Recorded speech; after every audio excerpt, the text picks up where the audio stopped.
Do you know that there are more road accidents recorded than there are plane crashes? Why is it so? There are certain things that pilots do that make their flights extremely safe. The first thing that pilots do starts in their training.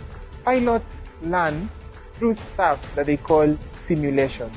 They can simulate an engine failure, and what they're trying to do is they want to see how you will react when you're down here, so that when the same thing happens up there, it is not a surprise to you. You see, for the pilot knows that for the life in him, if he had no idea what to do if an engine fails, that's not the time to start troubleshooting when you're up in the air.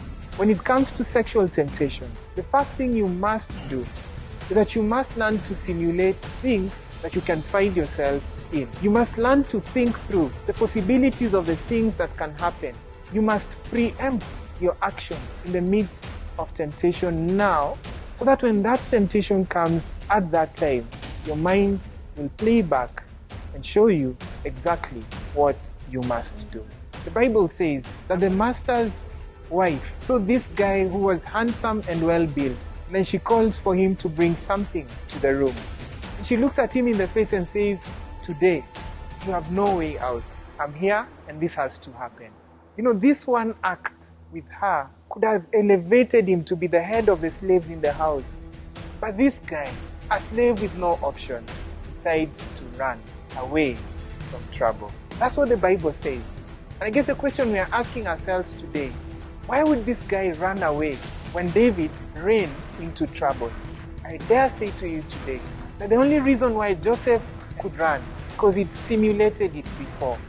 And he knew that if this was going to play itself ever, the first thing I'm going to do, and the only thing I will do, is to run.